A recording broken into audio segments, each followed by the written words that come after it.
good news, buddy.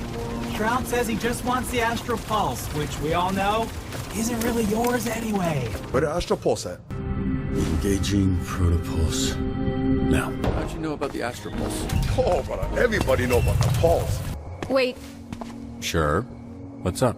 this isn't what I look like. I cannot recreate the Astral Pulse.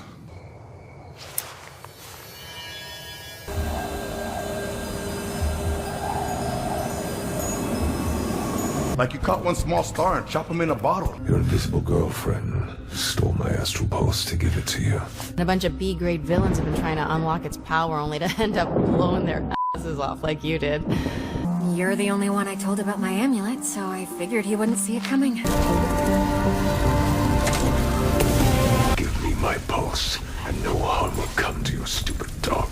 I'm not quite drunk enough to share my origin story just yet, but remind me to tell you someday. Dispatch is an anomaly. The fact that something like this exists from the origins that it came from is both completely unexpected but also totally grand. Coming from people who rose out of the remnants of Telltale games, other creatives, even a few YouTubers to create a very cool universe, lovable characters, and a captivating story all meant to be localized entirely in a single 8-episode series game.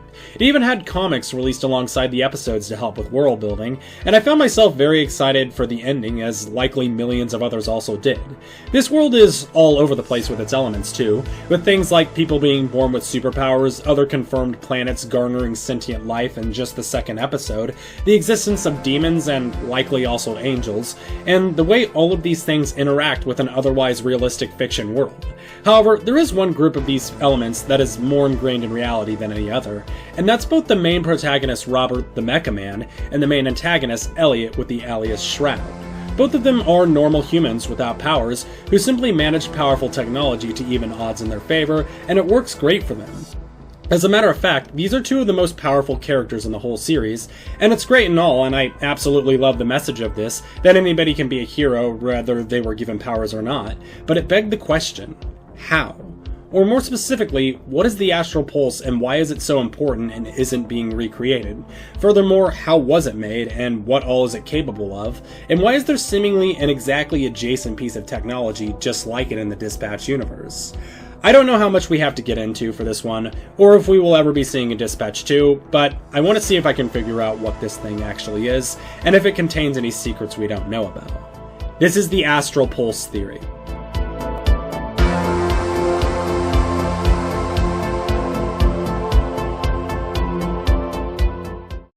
Hey, variety content theory number 5. We're officially getting good at this. I think, maybe, I don't know. Anyways, it's worth repeating this every theory, but theories are really fun to make, but they're also really hard to make. Combine this with YouTube's new AI algorithm actively trying to destroy my channel right now, and that I've been actively fighting it for the past 2 months, and the general time-consuming nature of the process. Thus, I just want to say thank you so much for enjoying my theories, and a special thanks to my patrons and channel members. And if you do enjoy, and you want to help prolong this channel from the AI algorithm onslaught, please make sure you support me in whatever way you see fit, like joining my members or Patreon, hyping the video, or just subscribing with notifications and leaving me a comment with what you enjoyed and what you'd like to see next. But with all that being said, I will now begin the theory.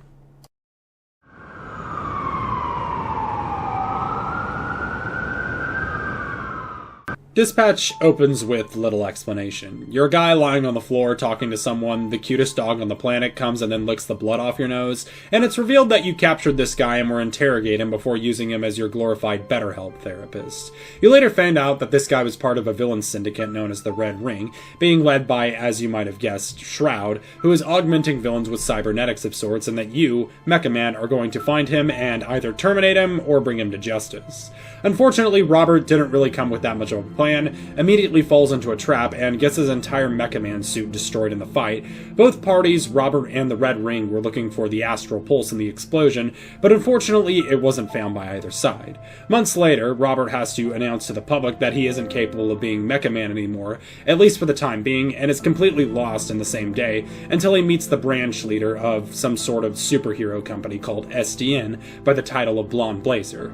She offers him a position at SDN and the potentiality of fixing fixing up his suit, though while he works there, he will not be known as Mecha Man, and is given the task by Blazer of managing a team of former villains turned hero trainees as their dispatcher, and that's the setting. We find out other things early on too, that Blazer meeting with Robert was not just a coincidence, and was set up by Robert's old family friend Chase, who probably put in the word for him as soon as he saw Robert on TV, and there are a few other people at SDN who also already know Robert's identity, including Roy, the man who is going to attempt to fix and remake Robert's Mecha Man suit.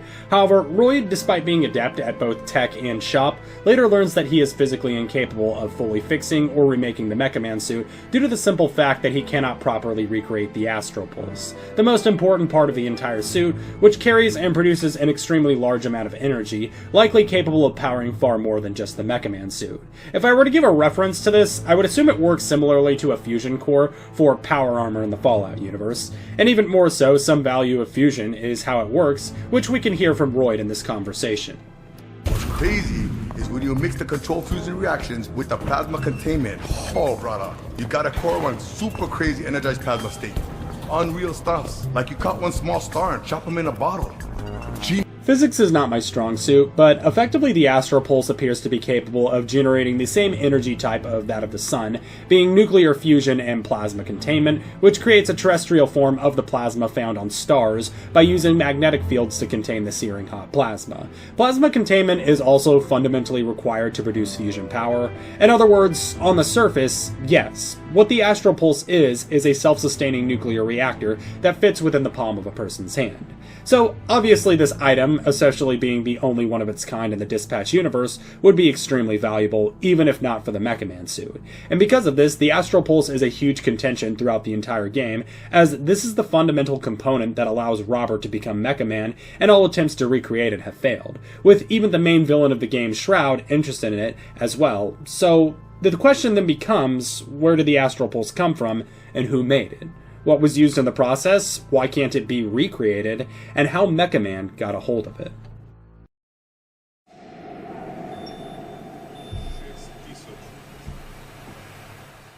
So initially, the answer to the question of who created the Astral Pulse and a handful of my other questions I just shot off is actually pretty easy and kind of rhetorical, just because it takes a single trip to the comics to find out that Shroud, actual name Elliot, originally made the Pulse, and probably a large portion of us already guessed or knew the answer before we even began.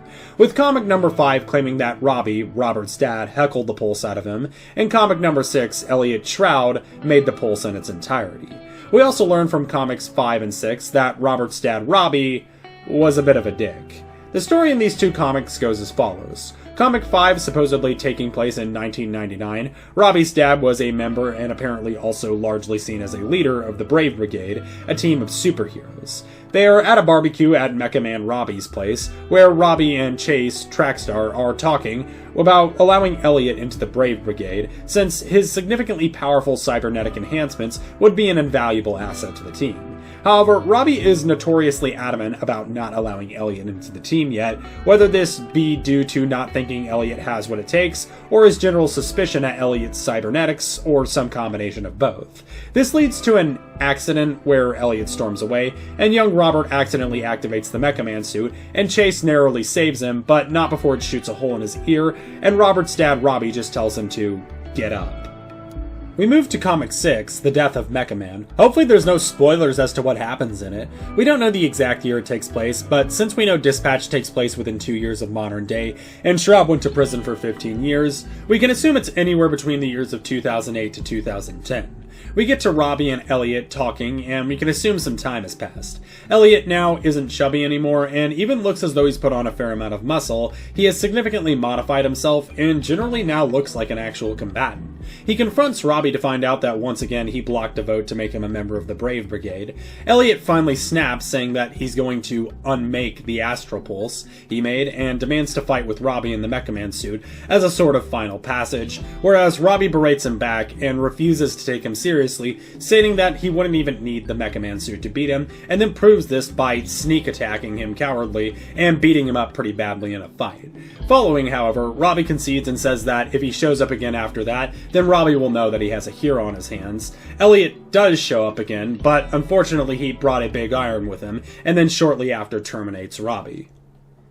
Now, this is all a backstory of how Elliot became a scumbag and eventually the villain Shroud that we've all come to revere, especially considering he murdered Robert's dad. But I feel like this is a bit more two-sided than most people look at this. First off, it seems pretty implied with Elliot that he's a sort of geeky, social outcast nerd type of person, smart but awkward and not really good at socializing, and since he is obsessed with trying to get into the Brave Brigade, may have just been trying to get in as a form of social status. However, we also remember that Robbie got the Astral Pulse out of him, meaning generally with how Robbie behaves, that he could have intentionally teased the idea that he may let Elliot in if he gave him or made him the Astral Pulse, but then consistently stalled actually letting him in, meaning Robbie basically heckled an extremely valuable and important piece of technology out of Elliot, who he was never originally intending to follow through with.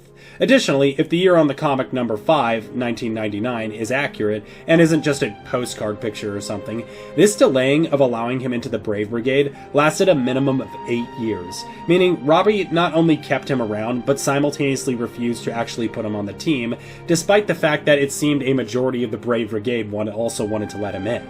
Over 8 years of your life being wasted because of a single person, just because he wasn't absolutely certain about you, would probably drive a hateful level of resentment to anybody. Combine this with, once again, Elliot was likely a social outcast, and had likely dealt with pricks like this his entire life, despite being on a gifted level of intelligence and hardworking, being contested by Robbie, someone who would seem more like the type of crowd that would exclude him, would drive him to a level of resentment even further. And it all coming from someone who doesn't even take him seriously, though will still happily take his work from him, it becomes infinitely more reasonable why Elliot snapped. Lastly, Elliot might have been a member of the Brave Brigade, as we hear on the news in episode 1. After years of loyal service, tragedy struck again, when Shroud, a former Brave Brigade member turned villain, killed the pilot of Mecha Man in cold blood. This could have been alterations of details on the news's part, or even just a missed detail on the development end, but regardless of how you cut it, whether you consider this to be Robbie being right about Elliot in the end, or getting destroyed by a monster of his own creation, is entirely your own affair.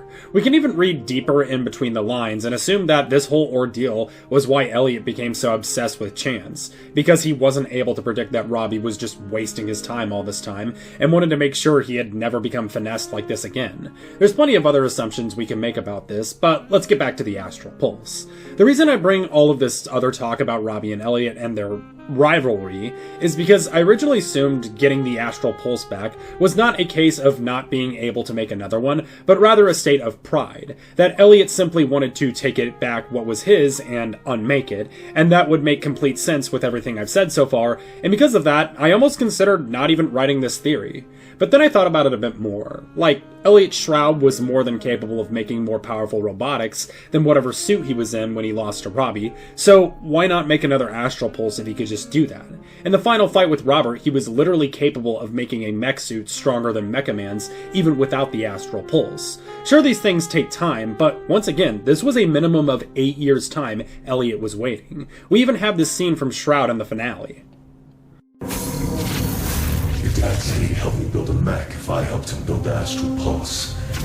Just another promise he didn't come through on. It makes zero sense for Elliot to give his most powerful creations to somebody else, while leaving himself with lesser technology, especially considering he was literally trying to prove his strength against Robbie. However, the biggest contention that the Astral Pulse isn't just something he has an emotional attachment to, and can eventually recreate given enough time, comes Elliot Shroud himself and his ability to predict the future. Shroud was able to successfully predict most things in the final fight, including the battle going down to SDN, losing his battle in the end, and that they tried to make an alternative prototype Astral Pulse, and that Robert might give the fake one to him.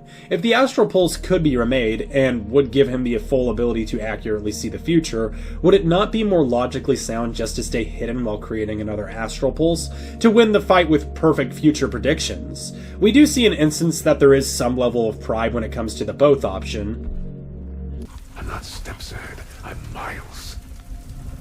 So, don't test me.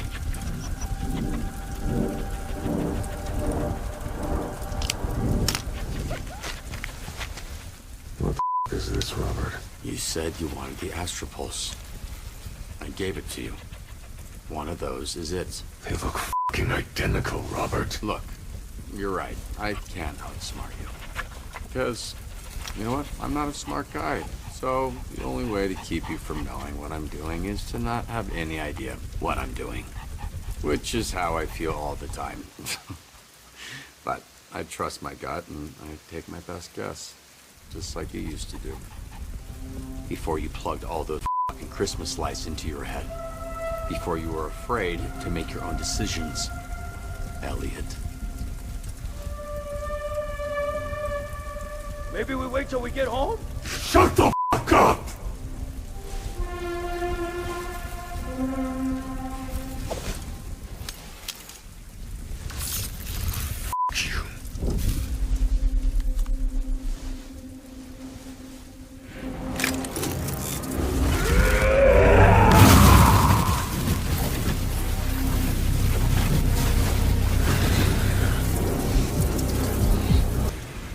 It's all there.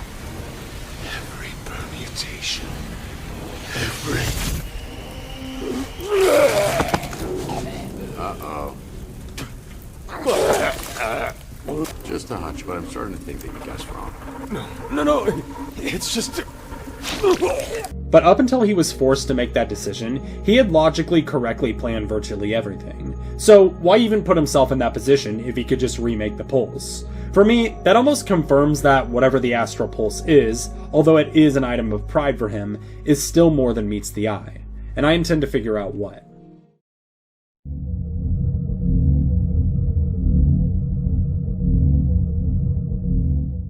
Okay, so we know the origins of how Mecha Man got the pulse, and we know that Shroud was the one who supposedly made it. And we additionally know this is something that Shroud likely can't remake in any short or even long amount of time, if at all.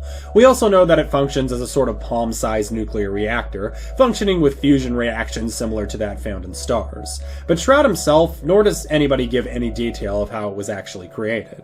Robert doesn't even have blueprints or instructions on how to make or fix it, despite this one image of how the Astral Pulse works. So we should gather all the clues we know about the pulse so far. First, we know the original Mecha Man didn't have the Astral Pulse, as Elliot didn't come along until the Brave Brigade, so it very much is possible to make a Mecha Man suit without an Astral Pulse, though it is likely inferior to the Astral Pulse Mecha Man, and plus the second Mecha Man was also known as Astral, so 2 and 2 together.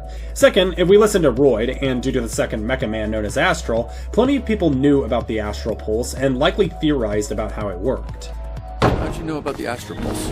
Oh, brother, everybody know about the pulse. They're actually two wicked pieces of tech, huh? First you get the Astral Pulse, this genius design energy cell. But inside them, you get the stellar core. Can I help? No, brother, you good. What's crazy is when you mix the control fusion reactions with the plasma containment. Oh, brother, you got a core one super crazy energized plasma state. Unreal stuffs, like you caught one small star and chop them in a bottle. Genius. And we know that despite its main use seemingly being for the Mecha Man suit, that it can be used in other applications such as Shroud's cybernetic implant, suggesting that it may do more than just provide energy. Whether this is because it has other elements to it, or all of Shroud's technology is compatible with itself, is to be determined, as this statement he makes inside the mech can be interpreted in more ways than just him predicting the future. Come on, kid. Using the pulse to power a Mac is like plugging your cell phone into a nuclear reactor. No. I'm gonna use the pulse to change the world. As we also know that numerous lower crime organizations got their hands on the Astral Pulse multiple times, attempting to utilize it themselves, with every output resulting in an explosion. And lastly, we know that Shroud has also created lesser variations of the Astral Pulse, including the red pulse that was in his head before he got his hands on the actual thing, and whatever was powering the spider mech. So, everything here points to Shroud being smart enough to create the Astral Pulse, and likely did so as it perfectly interfaces and is congruent with all his other technology, but for whatever reason he can't recreate it. This leads to only two possibilities for me. One, the Astral Pulse takes an extremely long time to create, even with the knowledge of doing so, like a bare minimum of 5 years. It would explain why Shroud didn't begin to work on another Astral Pulse, and instead went after Mecha Man's, as he was only out of jail for a few months before he went after Robert. However, the problem is that it means Robbie knew Elliot Shroud 5 years before the comic we see in 1999, meaning Shroud has had an even greater time investment in Mecha Man and the Brave Brigade at potentially 15 whole years of his life. I think this is fairly plausible. Or 2, Elliot created the Astral Pulse with an ingredient that no longer exists, or he no longer has access to. This makes the Astral Pulse completely non-replicable, and makes Shroud's only option to re-obtain it and use it for whatever he plans to use it for. I'm gonna use the pulse to change the world. In any case, I think the latter is far more plausible because of this statement alone. Yeah, it is just another piece of Shroud's technology that he can interface with, but the suggestion that he can change the entire world with the Astral Pulse alone, whether that be to fully know the future, or because he has something else planned, leads me to believe that the Astral Pulse isn't just a power source. It isn't just a palm-sized nuclear reactor, but what? What else could it possibly be? Well, as you might have guessed, I have a theory, but let's go over a few facts one more time about the Pulse. We can say with a fair amount of certainty at this point that Elliot Shroud made the Pulse, and made it pretty much entirely by himself. It, on the surface, functions similarly to that of a self-sustaining nuclear reactor, though is instead fusion-powered instead of fission, and is small and handheld. And additionally can have other functions that, on the surface, may not be strictly electrical energy just powering machines related, like instead directly empowering people it can connect to, and allowing them to see the future.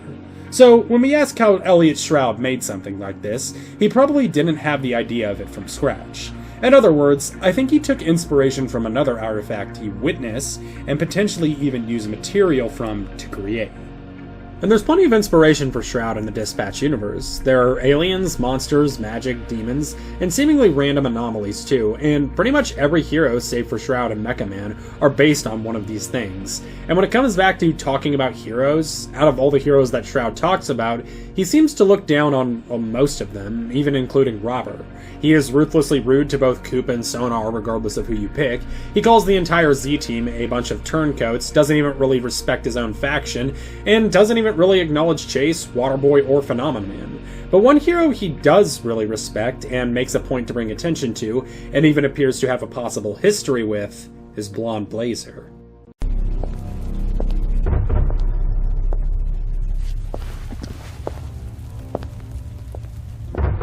Blonde Blazer.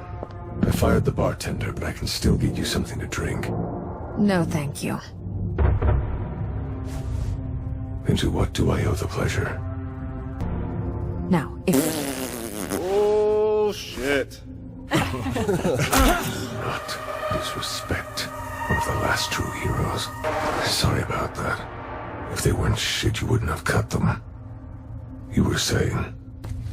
I respect her. Blazer. Real f***ing superhero. Blazer always did have a soft spot for helpless losers.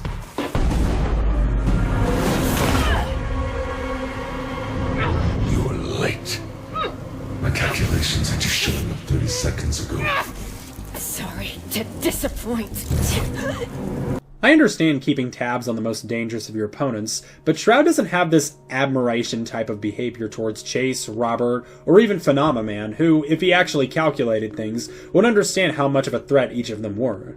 No, he has a strange interest, though I wouldn't say obsession with Blonde Blazer. It makes perfect sense, too, why Shroud would have a respect and even admiration for someone like Blazer, especially if everything we've seen and I've said about Robert's dad, Robbie, is true, as Robbie was a total cutthroat, overly judgmental prick who refused to allow in people who had put in work, time, and invaluable amounts of effort and resources into his team just because he wasn't absolutely certain about them, whereas Blazer sees the good and, just as importantly, the potentiality of everyone, even someone as initially hopeless as Waterboy or a literal gang of former villains. He probably recognizes that if someone like Blonde Blazer was calling the shots when Astral and the Brave Brigade was around, he probably would have never turned out like this. And yeah, she's a courageous hero, but there's something else about her too. Specifically, the thing that gives her powers works fairly similar to that of the Astral Pulse. So much so that I think this artifact that Blonde Blazer wears is what Shroud based the Astral Pulse on.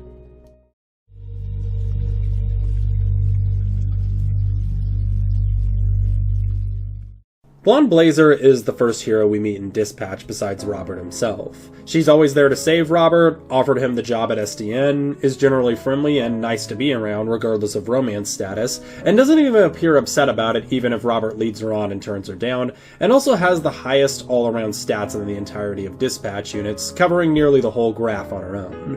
Her heroic abilities include super strength and endurance, the ability to fly, and the ability to shoot beams seemingly of light energy, which I can only assume are some form of solar power. However, Blonde Blazer also harbors a secret from pretty much everybody else except Robert. You learn this in the endgame regardless of choices, but if the player chooses to eat dinner with Blonde Blazer instead of going to the movies with Invisigal, they quickly learn that the superpowers she has are not actually inherent to her genetics. In other words, she wasn't born with powers, and they instead come from that red amulet that fits firmly on her suit. All that power, all of that energy that can be easily transferred from person to person depending on who wears it.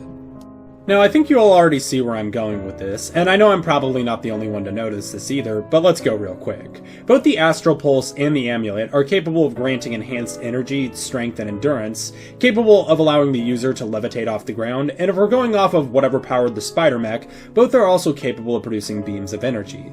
So, yes, this item sounds exactly like something the Astral Pulse would be based off of, and would be a perfect base for Shroud to create something like it, also likely utilizing some form of material from it too. In other words, whatever created the Amulet also could have created part of the Astral Pulse.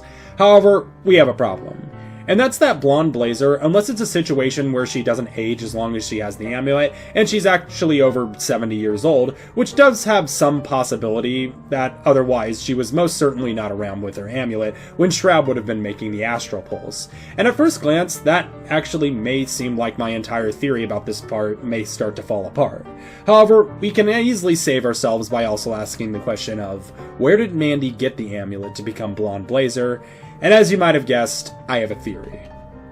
We don't really know that much about Mandy, Blonde Blazer's backstory. We know she dated Phenomenon for a while, and she's largely the boss of this branch at SDN. Early on, it just states the obvious, like she was an active hero before hand-earning many commendations, before broadening her career to a management role. In other words, nothing really helps us here. However, let's look back in some of the past scenes of Dispatch. The 2003 video gets us nothing. However, in the very same comic background of 1995 Comic 5 at the barbecue, we see someone in the background with a familiar-looking costume, similar in color, both suit and hair, to Blonde Blazer. I don't think this is the same costume, nor do I think this is the same person. For instance, the boots are high-heeled and not thigh-high, she has no corset, and the pauldrons aren't yellow. But we also know that the amulet likely generates an outfit for the person, as is the case with Chase becoming Star Blazer. However, a big contention of this is the problem that this person isn't wearing an amulet, and although I think this could be chucked up to paying less attention to background detail, or maybe she's just not wearing it or showing it at the barbecue, but I accept that this might be a deal-breaker to some people. I mean, this guy also looks like Phenomenon, and once again that could possibly be him, but we can't be certain about that either. The point is that if Blonde Blazer isn't some super ageless being thanks to the amulet, then the likelihood that she has had her amulet passed down to her by her parent or the previous Blazer goes up exponentially. And that would actually work rather well, as it would make her story very similar and complementary to Robert's in more ways than one. And since Chase wasn't just called Trackstar or Chase again when he put on the amulet, and was instead known as Star Blazer, it leads me to believe that Mandy was not the first Blazer. So, Mandy becomes Blonde Blazer with the help of an amulet that gives similar powers to that of the Astral Pulse, and this amulet either prevents aging, or was likely passed down by her by someone else, whether that be a family member or someone simply looking for a successor. And this was the exact artifact that Shroud took inspiration of, and likely material from to create his Astral Pulse, which, from my point of view, the amulet appears to at least in part produce energy equivalent to that of either angelic or even a star, given its sort of light energy creation.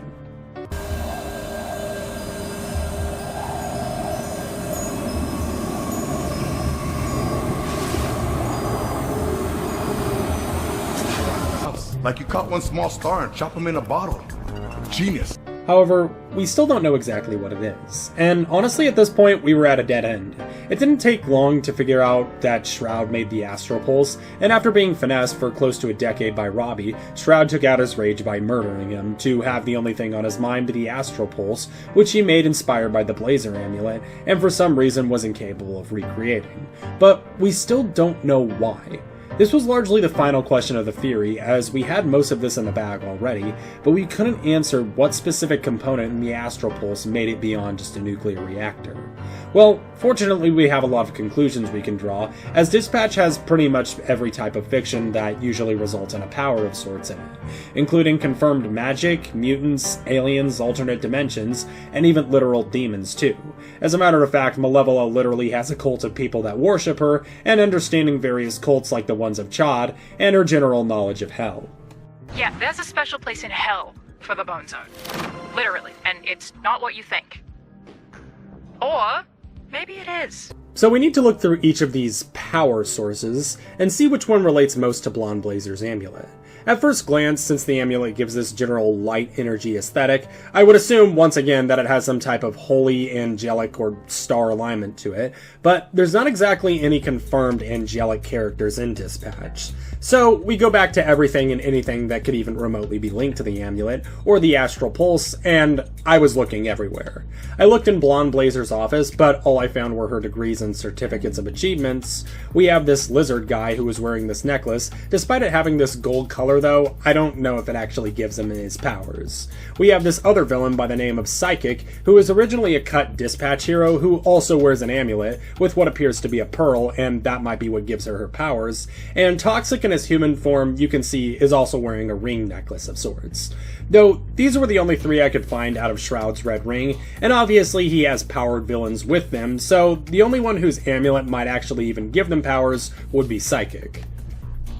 Now, this next thing I have for a possible origin is something I only noticed after I was done initially writing the first draft of my theory, but so far it had more leads and I thought it was significant enough to bring attention to, but not enough to go without doubt of in favor as a claim, largely because I think there may actually be a fair enough link to it in the amulet and the pulse. And that lead comes from Malevola. Malevola, who I've already established is a half-demon with significant knowledge of hell, also possesses a large crystal-like sword, can absorb life force and transfer wounds apparently, and the power we see most publicly from her is her portals. And something about these portals I noticed is whenever she opens one, it has this sort of figure on it. A figure that, although not exact, does look fairly similar to that of the Astral Pulse's inner strand. Additionally, Malevola's earrings also have a similar shape to that of the Blazer amulet. Lastly, with the general crystal aesthetic and portals in fiction typically requiring a great amount of energy to function, there is a slight possibility that the Blonde Blazer amulet may have a demonic origin. But once again, the idea of the amulet's origin being demonic was pretty loose. Thus, the only other person I could think of who may even be linked to Mandy's powers, if not the person in the barbecue comic, if the amulet didn't have a demonic origin, and or her parents, would be this girl. She is seen talking to Blazer for only a few seconds after the final fight with Shroud. She has a similar outfit to Blonde Blazer, though it's red and lacks an amulet of power, and unfortunately, even if she comes from a similar cut, it wouldn't get us much further anyway. So, all I can conclude from Mandy to Blonde Blazer's origin story is that she was able to obtain the amulet in one way or the other, and if we are to take a generous interpretation on this quote, I'm not quite drunk enough to share my origin story just yet, but remind me to tell you someday. It probably wasn't a straight, effortless inheritance of the amulet, which, if it involved demons, would then become infinitely more understandable why Blonde Blazer would not want to share her origin story even if what occurred wasn't done by her. But from here, I was ready to write my story of how I think the events went down.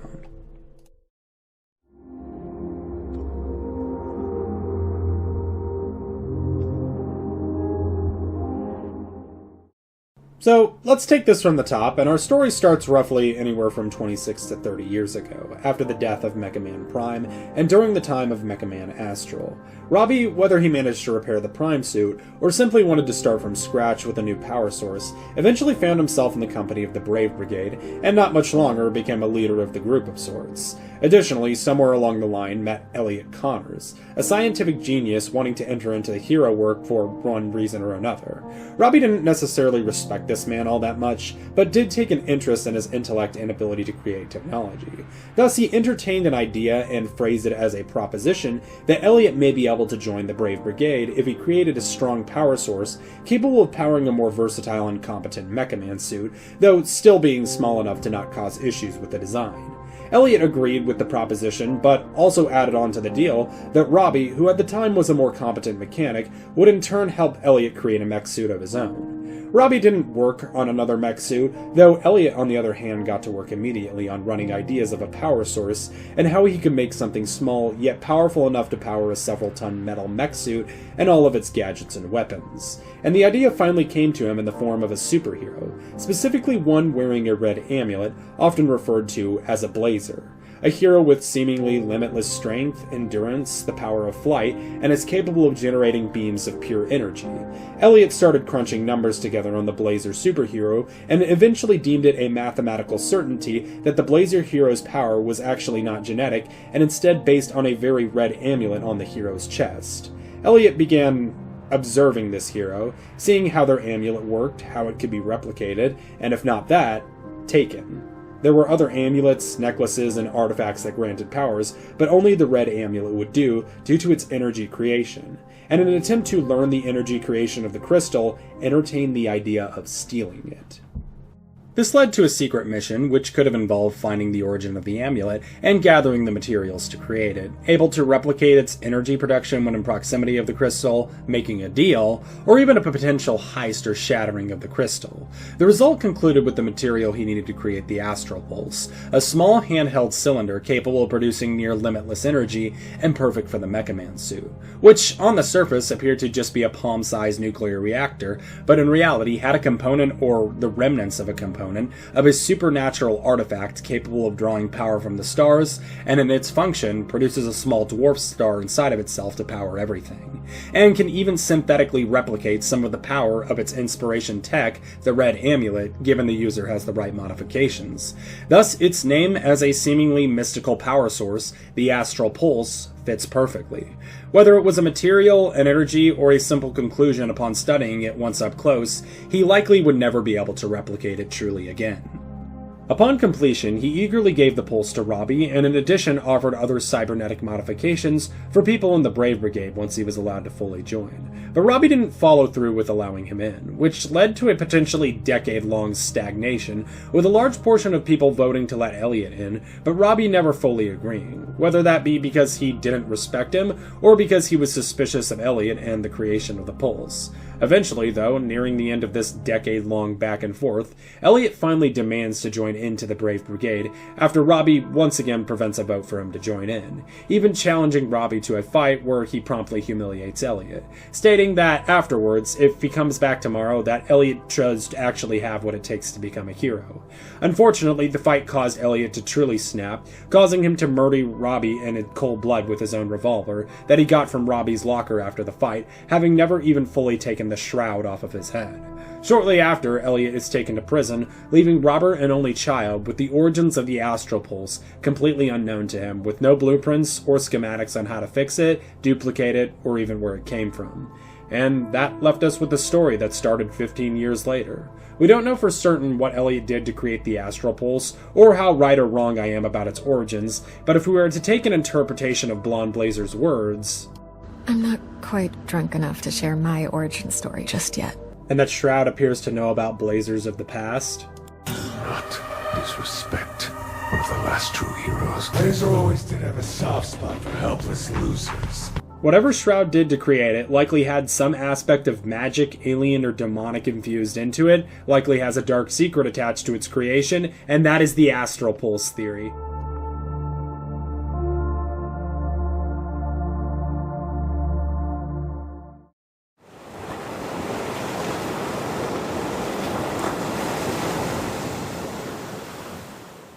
And that's the Astral Pulse theory, a story that goes to show the true level of importance of the power source of Mecha Man's suit, why it can't be recreated, and why it is able to do the things that it does. a story that intertwines Robert with the first human ally Robert meets in his long journey of isolation, and largely ends up connecting their fates in more ways than one. One that dives deep into the history of the Mecha Man family tree, or rather line, and displays not things as much as series of black and white betrayals, but rather depressing mistakes that were made on both ends. And above all, a story that more so humanizes Elliot Connors, the Shroud, the main antagonist of the entire game.